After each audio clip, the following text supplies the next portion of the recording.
À vous la parole, communication facile. Il y a le nom et bandit toujours avec impact na idéologie. Kasi ya koyeba ke lelo ezali mokolo tolakisaka bino mayema so tolakisi na poso mobimba. Ko banda lendi ti mokolo ya samedi. Mokolo ya lendi le 10 juin 2024 tolakisaki bino validation ya mandat ya ba sénateur. Tolakisaki bino lisusu mwasi moko abali mibale. Kokamwe.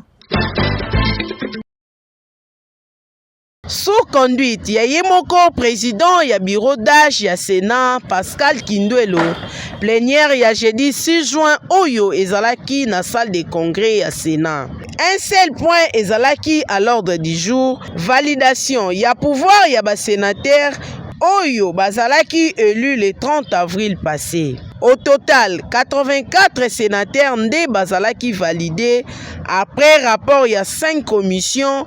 Oyo ezalaki chargé ya ba vérification à ba dossier ya ba sénateur conformément ya article 228 ya loi électorale. Kaka na plénière yango, président ya bureau d'âge Pascal Kinduelo atiaki commission spéciale pour na ko vérifier conformité ya 16 nouveaux sénateurs élus après ba élection ya le 26 mai. Ainsi, c'est la commission spéciale Kassai, Kinshasa, Congo central, Congo, qui se chargera des dossiers du nouveau sénateur. Ainsi, nous arrivons à la fin de nos travaux de ce jour. La prochaine séance se tiendra le samedi 8 juin et elle sera consacrée à la validation du mandat et au troisième point de l'ordre du jour relatif à l'élaboration et à l'adoption du règlement intérieur. Kasi boyeba ke commission yango eza kaka na délai ya 24 heures pour na kopesa rapport na plénière avant ba valider bango kuna na Sénat.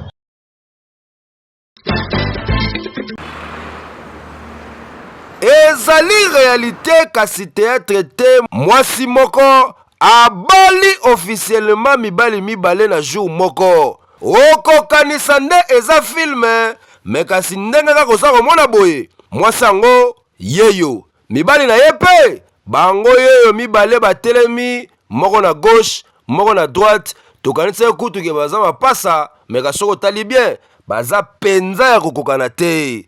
Ndenge kaka ezalaka na bamariage bourgmestre atuni banani baza kobalana batala kaka boye mibale ya mbinga boye nde boza komona batelema mwasi kaka moko.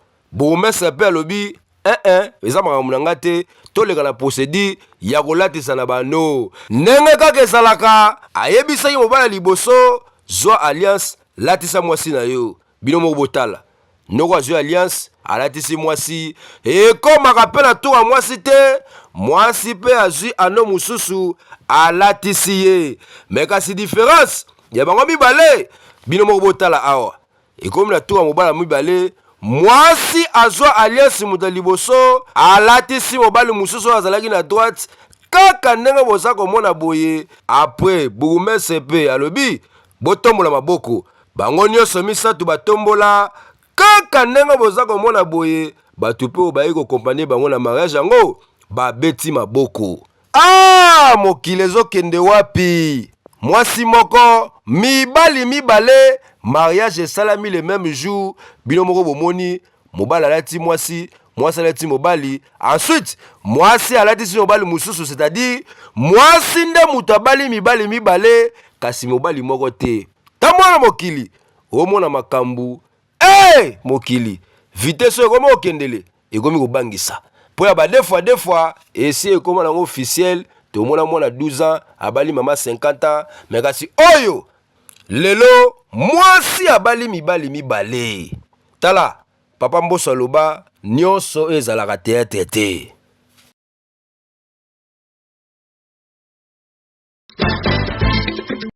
Mardi le 11 juin 2024, tu l'accès qui investiture il y a gouvernement SICA dans l'Assemblée nationale. La gratuité de l'enseignement de base est devenue opérationnelle. A présenté qui programme ya gouvernement na ye mardi oyo 11 juin 2024 awa na chambre basse ya parlement liboso ya représentation nationale conformément à l'article 90 alinéa 4 P5 ya constitution pour na investiture na bango. Et l'ongona ba membre ya gouvernement na ye, Premier ministre Madame Judith Tuluka, pendant plus de 2 heures du temps, à salagi lecture ya programme na ye, oyo ezali réparti na 6 axes, c'est-à-dire 6 engagements clés selon vision ya chef de l'État. Ya liboso, ezali création d'emplois, paix augmentation, ya pouvoir d'achat, sécurité pour tous, diversification économique, meilleur accès aux services de base, ya l'État, paix renforcement ya ba services publics. Pour la chef ya gouvernement, Madame Souminwa Tuluka, a travaillé durement na ba ministre ya ba secteur oyo na ndenge sengeli pour la concrétisation ya programme oyo eza chiffré na plus de 90 milliards dans 5 ans, soit au moins 18 milliards par an. Après discours na ye, il y a plus de 2 heures du temps. Ba député baleka moko kaka ne bosa komona boye pona ko poser ba préoccupation na bango ko tuna pe ba question na bisika oyo ba comprendre te. Lokola mituna elekaki ebele président ya Assemblée nationale le pacificateur Vital Kamerhe a pesaki lisusu repos ya 4 heures du temps pour en permettre na premier ministre na ba membre ya gouvernement na ye ba zo temps ya ko préparer ba réponse et bongo tango azongaki lisusu madame la première ministre Judith Suminwa a rassuré ki ba député a yebisaki bango ke programme oyo elongo na bango nde ba ko concrétiser yango pe ba ko sala tout que population et se retrouver tout oyo malgré ma promesse y a passé. Lokola ezalaki détermination ya honorable président et Assemblée nationale que ba investir gouvernement le même jour boyeba ki pleiner yango et koma ki ti koleka minuit pona kaka ko sala ke gouvernement est en fonction parce que population eza kolela pe na suka nyoso ba investisseur ki gouvernement Judith Suminwa kaka ndenge boza komona boye na esengo ya bato nyonso oyo bazalaki awa na Assemblée nationale. Nous sommes de la majorité.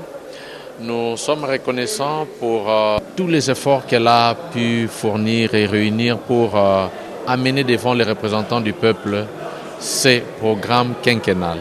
À mon humble avis, c'est un bon programme, mais qui mérite des améliorations. C'est pourquoi notre regroupement, Autre Vision du Congo est allié. Nous soutenons l'investiture de ce gouvernement et nous allons bien sûr adopter les programmes qu'il nous a présentés.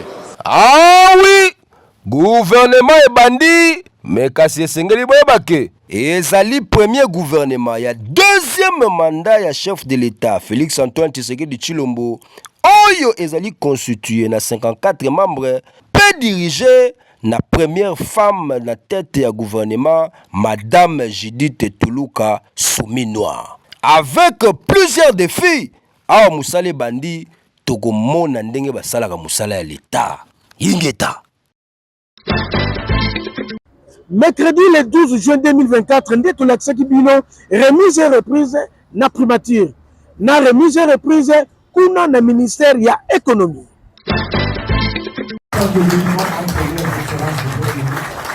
Qui sera suivi par le changement de siège également.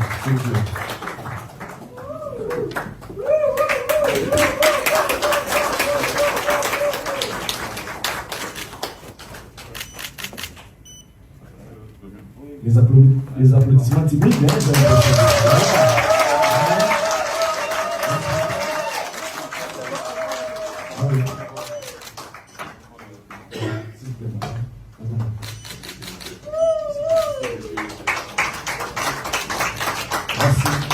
Merci beaucoup.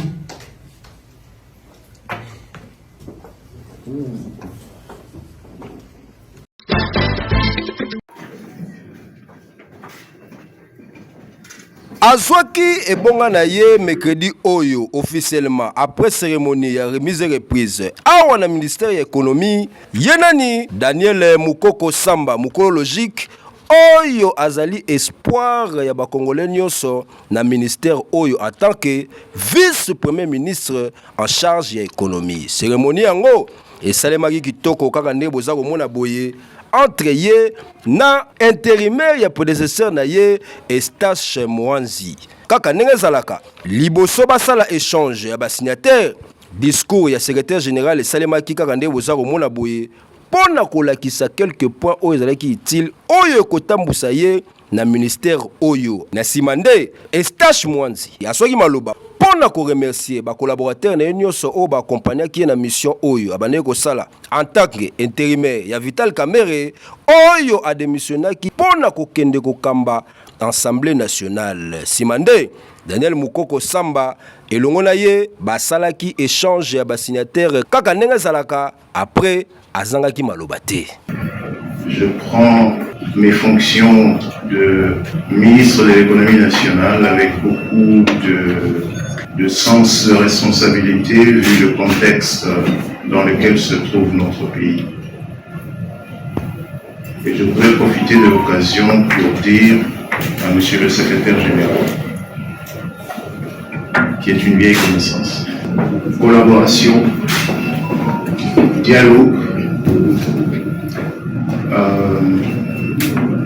mais surtout innovation. Ah oui, Azu et Bonga, Daniel Mukoko Samba Mukolo logique, après plus de 10 ans à bas de touche, Awa Azu Makambu, Bogomo Nandenge Basala Musala ya l'État, Ingeta. Donc on a jeudi le 13 juin 2024, visite des députés nationaux ya Congo central Bayaki na bureau d'âge. Donc l'accès qui bino le sous ndenge batu bakumisa ki fati po ezalaki anniversaire na ye. D'abord nous devons rappeler que nous sommes ici caucus des députés nationaux Congo et c'est à ce titre que nous avons sollicité l'audience d'être reçus par le président du bureau provisoire du Sénat.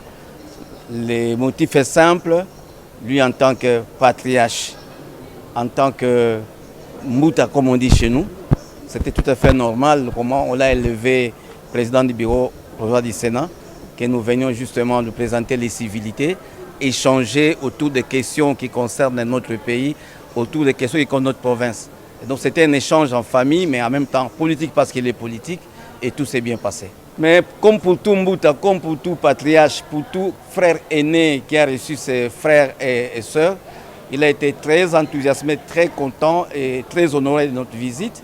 Et il en a profité évidemment pour nous prodiguer des conseils en tant que caucus, comment on doit se comporter comme député, comme politicien, mais quelles sont aussi les initiatives qu'on peut prendre pour rendre service à notre communauté. Donc nous avons trouvé un grand frère, un aîné, plein d'initiatives, un aîné qui est altruiste et qui se préoccupe du sort de ses frères et sœurs, de ses semblables. Et donc il nous a orientés pour voir dans quelle mesure nous pouvons non pas seulement nous organiser pour nous-mêmes, mais surtout pour nos communautés qui ne doivent pas toujours attendre de l'État et qui doivent prendre des initiatives sur le terrain pour leur propre développement. Donc nous avons appris et on ne sait pas le dire ici en quelques minutes.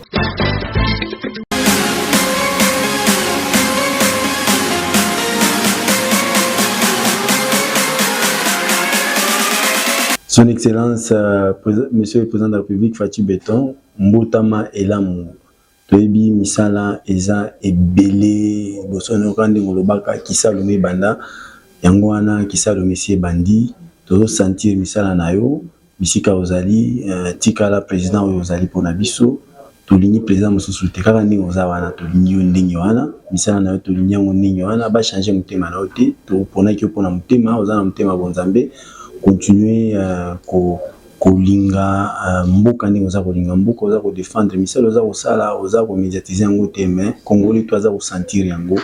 C'est pourquoi toza koprofiter na jour oyo pona koloba joyeux anniversaire pe koloba nzambe oyo a permettre na mokolo anniversaire na yo ba remise reprise salima gouvernement otikokota epesa yo repos epesa yo satisfaction basala misala kolandisama na vision oyo yo opesi mpona mboka mobimba. Joyeux anniversaire Fachi Beton, joyeux anniversaire Siona, joyeux anniversaire Moukwantombolo, joyeux anniversaire Monsieur le chef de l'État et président de la République.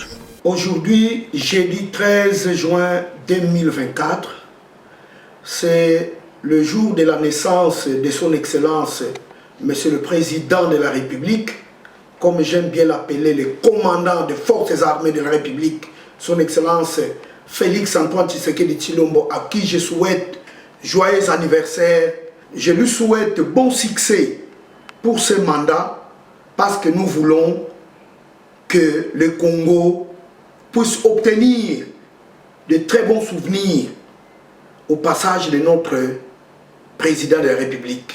Le président de la République, il est le fils de Fin Étienne Tshisekedi Wamulumba, à qui je rends hommage, paix à son âme.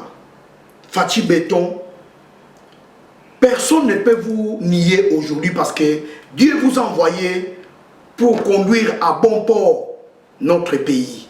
Voilà pourquoi je l'ai toujours dit et je le répète à tous les hommes de Dieu, à tous les pasteurs, de prier pour notre chef de l'État. Une fois de plus, je vous souhaite, moi l'honorable Poba et toute ma famille, nous vous souhaitons joyeux anniversaire, que Dieu vous garde, que Dieu vous protège jusqu'à jamais. Merci. Vendredi le 14 juin 2024, tu as une impact guitare kutu kutu.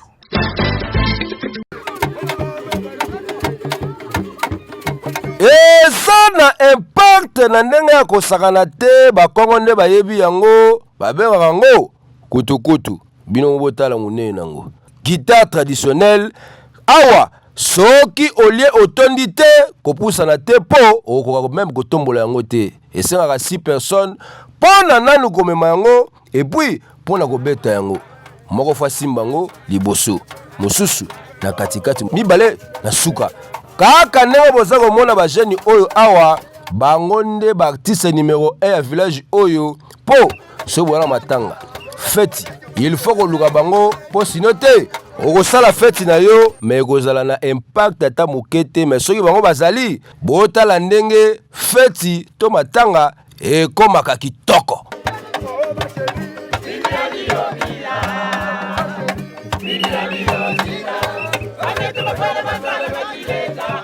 Bayebela yango kaka ne bosa komona boye mutu na mutu asimbi oya ye omoni de guitariste kuna mutu moko asimbi nzete moko kanselo kwa soza nini mezo bimsa mama na son aza kofula yango malembe quelque soit âge na ye mais yende spécialiste na yango ba jeune kotoyo mo sala na bango konyata kutukutu kaka ne bosa komona boye moko awa musani ka kobeta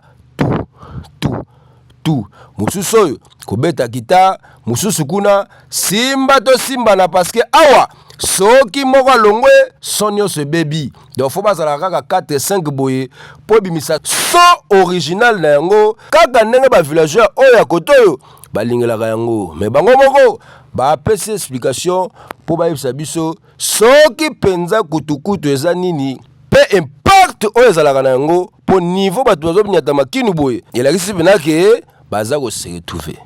Bon, yango ezali guitare basse. Yango na kiyombe kutukutu. Do yango ebeta makapelelo kosi mango na maboko te. Fallait kaka ovanda likolo na yango comme ça obeta. Bon, ezali na nzete ya nsanga. Epesa bisiki ku. Ya watu osala makasi po tokutana na bato mwanda. Otala Nzamba sala na bato baisa biso maboko po tokendi moso. Soki na Kinshasa oyoka sango ya ba guitare basse me kasi yebake na Congo central eza na guitare traditionnelle moko babengaka kutukutu soki eza kobeta so oyo bimaka kuna lofombo kuta kosa na basse po bana ozomona oyo so bazwi basse oyo mondela sali bakonie kuta yango parce que bango moko déjà awa ba spécialiste yo moko tali niveau d'abord ya charge baza komema person zo bimawa okamwe kutukutu eza na impact na ndenge ya kosakana te osalisi feti to matango bengisi bango te osayelo kote po bajiba kotoyo bawoka na bafali ya kotoyo bango oyo.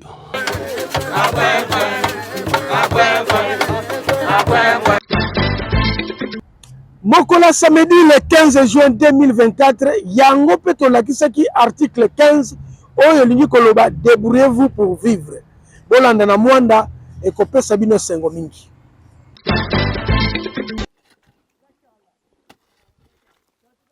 Et si vous comprenez l'idéologie yango na bakwenyo sur la RDC qui cherche, c'est-à-dire article 15, autokite ogoliate neti awa toza na carrière ya pensa na mwanda esika nini ba jeune ya kotoyo bayaka tongo c'est-à-dire na ba 6 ngingo esi akoti carrière bien pioche na ye na pointe pa mupanzi rato eratakate pona kosala oyo tobengaka awa qui cherche article 15 kolugela bana mwasombi dikwanga botala musala basalaka awa kobuka nde mabanga kaka ndenge bosa komona boye babengaka yango carrière ya gravière awa soki olie otondi te komeka na yo te po eza musala oyo eza kosenga nanu force nzoto bino mo botala ndoko ndenge azobuka yango 1 2 ya 3e mwalo ebimi kotoyo pe ndenge moko noko okutu kotoyo esi akotaki depuis 4 heures azwi déjà parti na ye bakayu abandi kosangisa yango aleka siko na tamisage pona kokabola basable na bakayu ndeko mobali ope na coin ye kutu aza déjà mobimba po akabolaki déjà mabele na kayasi c'est-à-dire a opération ezali luka libanga buka après oye kotamize yango po ozala na idée ya koteka yango parce que mituka ekotaka kaka nde boza komona boye mutuko ekoti oyo ekozala ya 20 tonnes botondisi yango apesi bino mbongo akei epi poche ko mobimba kasi eloko ekamwisi biso ezali ke tokanisaka tokokuta ba jeune nzoka ba papa misusu pe bayaka neti papa oyo bino mobotala ye kutu ana posa ya pioche te ni ya pau ayana marteau na ye depuis ndako botala sikoyo ebeteli yango choix ezate il faut kaka aben na moloko ata mwa 2-3 kayo kobimawa abeti betongo mike akangi ateke ngota na basaki mwa eloko ezanga te na ndako donc toto participer na construction donc mona carrière à sable bo asko carrière siko ya gravière utango zo le lanzala donc okufa peka yo moko kaka mais soko fungoli misu o comprendre que non un Congolais oyo azoka envier soyo te kabinda te na kata mwanda kaka azo vivre pe difficulté musala oyo to sala ngo iza na force motrice do na force oyo nzoto na force humaine to mona kata mutu moko aider biso pona pa ote pioche te loko moko te nyos tout izaka pona participer pona biso moko donc iza bulo moko boy artisanal ça dépend yo moko ndengo tracer horaire na mais suivant to banda musala na biso de 6h jusqu'à 18h. Ah oui, yo mutu ofanda na ndako oyebaka eloko kosala te yebake kolo mokili aloba soki otoki te okolia te bandoko oyo bayaka kotoka awa banda ntongo ti 16h mpona pokwa ntango kozonga ndako bana basepela papa ye na chasse nzoka papa ntango azozonga wana nzoto nyonso ebukanaki po misisa nde awa ezosala likambo ndoko kongo eza mboka banani kongo eza mboka ya bacourageur kongo eza mpona balembele te oyoki continue kaka kolelalelaka o noko tozolia te o grand poete tozolia te okolela oleli ti oluki mutu akolelisa yo amonani te lobi okobenga bamasa na yo na baleki oyo bazoya na nsima na yo bato akisi ingeta tala ndenge tokomi na suka magazine na biso communication facile oyo ezalaki ngai mei Fredi Mbiavanga nazalaki esengo mingi kozala na bino elongo kasi ya koyeba ke soki olingi biloko na oyebana makambo nyonso oyebana benga kaka numero oyo okozala desite tokosalela promotion ya kitoko avec impact na idéologie nazalaka toujours nga moko te surtout poso mobimba oyo nyonso bolandi de lundi ti mokolo lelo ya poso yemeye Joso Osomba azalaki na réalisation Eli Malonda azalaka toujours na sima ya caméra topesi mbote mingi na honorable Jean-Marie Molato oyo azokolanda biso mosika na mwanda mpona lelo tosuki wana tokutani mokolo lendi.